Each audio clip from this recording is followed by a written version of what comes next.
할렐루야, 수원이 한인교회 성도 여러분, 다친 목사 오늘의 말씀에 참여하고 계신 모든 여러분, 지난밤도 평안하셨습니까? 복된 목요일 아침입니다. 오늘도 주님께서 주시는 말씀과 함께 동행하며 승리하는 저와 여러분이 되시길 바랍니다. 오늘 주님께서 주시는 본문 말씀 스가랴서 14장 9절에서 15절까지의 말씀입니다. 온 세상의 왕으로 오시는 하나님이란 제목으로 여러분들과 함께 은혜를 나누도록 하겠습니다. 먼저 오늘 본문인 스가랴서 14장 9절에서 15절까지의 말씀 우리 한 목소리로 함께 봉독한 후에 계속해서 말씀 이어가도록 하겠습니다.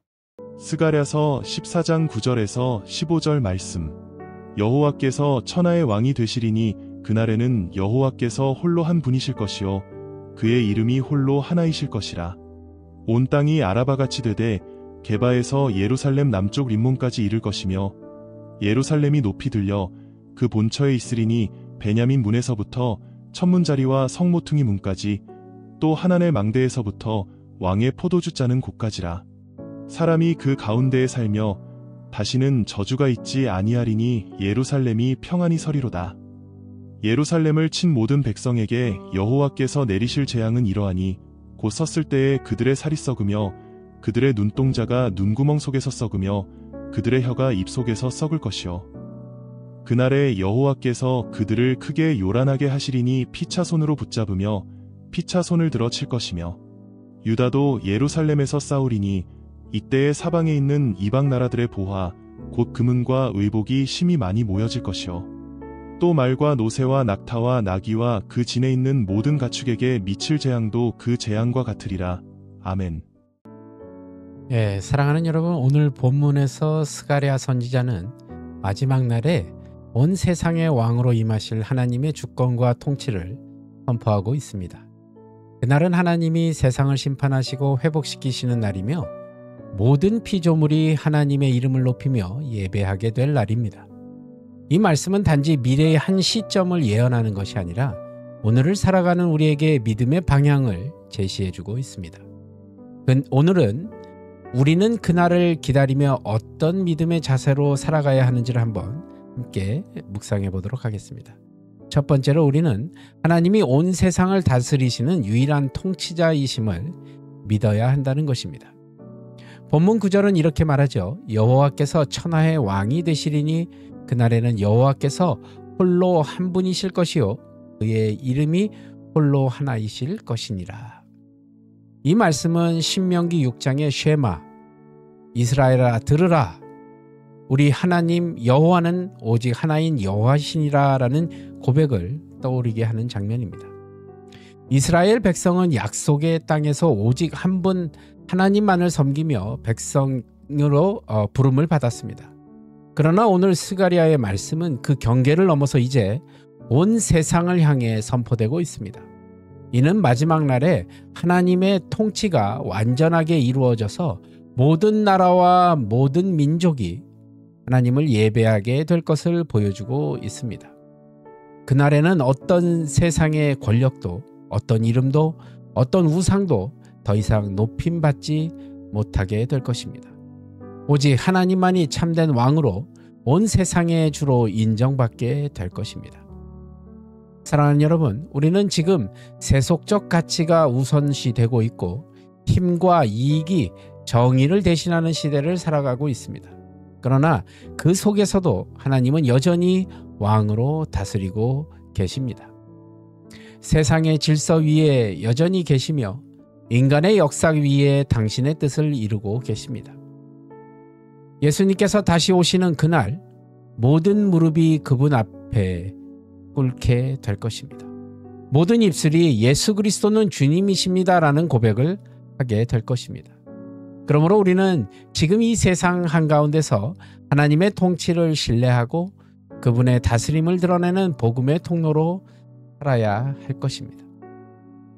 두 번째로 하나님이 예비하신 회복과 안식을 기대하며 살아야 합니다. 본문 10절과 11절을 보면 스가랴는 예루살렘이 높아지고 그 주변은 낮아진다고 예언합니다. 그리고 그곳에는 다시는 저주가 없으며 백성이 편안하게 살게 될 것이라고 말하고 있습니다. 이 장면은 단순한 지리적 변화가 아니라 하나님이 임재하시는 중심이 예루살렘이 된다는 의미입니다. 즉 하나님의 임재가 세상의 중심이 되고 그분의 통치 아래 모든 피조물이 조화를 이루며 살아가게 될 것을 보여주고 있는 것입니다. 그곳에는 불안이 없습니다. 두려움 또한 없습니다. 하나님이 통치하시기 때문에 모든 관계가 회복되고 백성은 서로를 미워하지 않고 사랑으로 연합되게 됩니다. 사랑하는 여러분, 우리의 현실은 여전히 불안하고 복잡합니다. 경제적인 어려움 때문에 또 관계 간의 상처 때문에 미래에 대한 두려움이 우리의 마음을 흔들고 있습니다. 하지만 하나님의 백성은 환경의 변화에 의지해 평안을 얻는 존재가 아닙니다. 우리는 하나님과의 관계 안에서도 참된 평안을 누려야만 한다는 것입니다. 삶의 폭풍 가운데에서도 하나님과의 친밀한 교제 속에서 쉼을 얻는 사람, 그 사람이 바로 믿음의 사람입니다. 하나님은 오늘도 우리 안에 그 평안을 심으시기를 원하십니다. 그분의 임재가 우리 마음의 중심을 잡을 때 우리는 세상의 흔들림 속에서도 담대할 수 있을 것입니다. 마지막 날 하나님의 나라가 완성되는 그날에 우리는 완전한 안식과 기쁨을 누리게 될 것입니다. 하지만 그 평안은 이미 지금 우리 안에 시작되고 있습니다.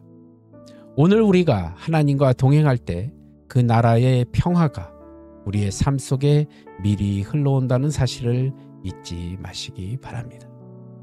마지막 세 번째로 하나님의 통치를 거부하는 세력에게 임할 심판을 우리는 기억해야 할 것입니다. 12절부터 15절까지는 하나님께서 예루살렘을 대적한 열방을 심판하시는 장면이 나옵니다. 그들은 스스로 강하다고 여겼지만 하나님의 한 손짓 앞에 무너지고 맙니다. 그들의 몸이 썩고 그들 사이에는 혼란이 일어나서 서로를 향해 칼을 들게 됩니다.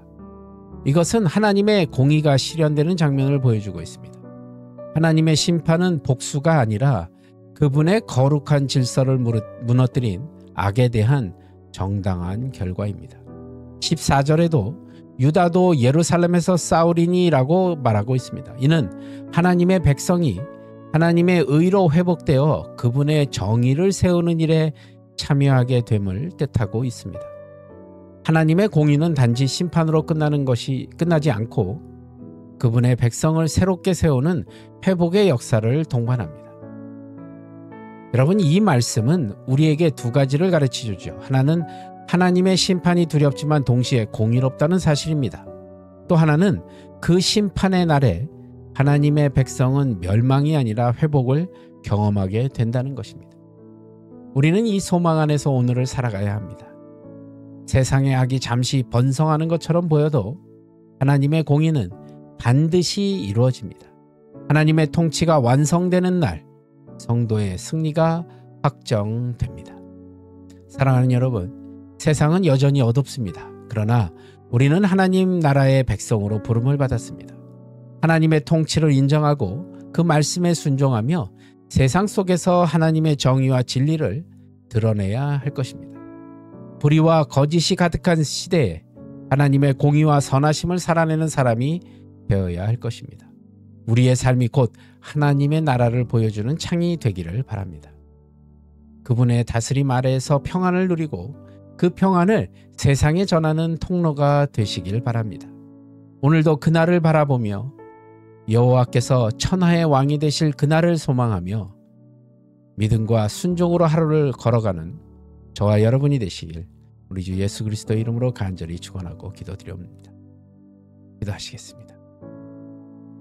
온 세상의 왕으로 오시는 하나님, 그 주님을 기다리며 오늘도 살아갑니다.